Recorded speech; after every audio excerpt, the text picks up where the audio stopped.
নতুন করে বৃষ্টি না হওয়ায় কমতে শুরু করেছে হাওরের পানি। কৃষকরা এখন স্বস্তিতে ধান শুকাচ্ছেন, যদিও জলাবদ্ধতার কারণে এখনো ধান কাটা ও মাড়াইয়ে সংকট রয়েছে।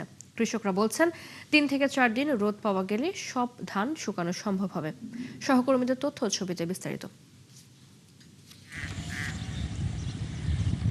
সকাল থেকেই ঝলমলে রোদ, তাই টানা বৃষ্টির দুর্ভোগের পর এমন রোদে স্বস্তিতে কৃষকরা। এখন কেউ পানি থেকে ধান তুলছেন, কেউ আবার মাঠে ধান শুকাচ্ছেন। আর এখনো ডুবে থাকা ধানের আশা ছেড়ে দিয়েছেন অনেক কৃষক। অর্ধেকের উপরে নষ্ট হয়ে গেছে, কিন্তু আজকে রোদ্র পাইয়া কি আমরা অনেক আশাবাদী কিছু একটা ধান বাঁচাইতাম পারবো। আমরা কি নিয়ে বাঁচি? আমরা বৎসরে আমরা এই ফসলটা তুলি আমরা বৎসর খাই। আমরা আর তো কোনো কিছু নাই, আমরা কৃষক। পানি উন্নয়ন বোর্ড বলছে গত ২৪ ঘন্টায় সুরমা নদীর পানি মাত্র ৫ সেন্টিমিটার কমেছে। বৃষ্টিপাত রেকর্ড করা হয়েছে ১০ মিলিমিটার। নেত্রকোনায় রোদ উঠায় ডুবে যাওয়া ধান কাটায় বেড়েছে কৃষকের ব্যস্ততা।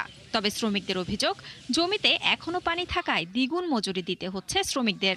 এই রোদ্র উঠোনে আমরা কাজ করতে দিই মাঠো, নাহলে কাজ করতাম না। ধান বন সব হইলো ফাঁসার গলার অবস্থা হয়েছে। ১৫০০ টাকা দেওয়া লাগে মজুরি। ৪ মন ধান বেচলেও আমরা একজনের বেতন দিয়ে কুলাইতে পারি না। কামলার হাত আছি যে যেটি কাজ হয় এটি আপনারা সব ডিল হয়ে যান, আমরা লাগতো না। মনে বুঝা যাইতে যে হারার জমিটাও বেচে দাঁড়ানি লাগতো। কিশোরগঞ্জের ইটনা, মিঠামইন, অষ্টগ্রাম সহ হাওর এলাকায় টানা বৃষ্টির পর রৌদ্রোজ্জ্বল আবহাওয়া। হাওরের ধান শুকাচ্ছেন কৃষকরা। শান্তা ইসলাম, ৭১।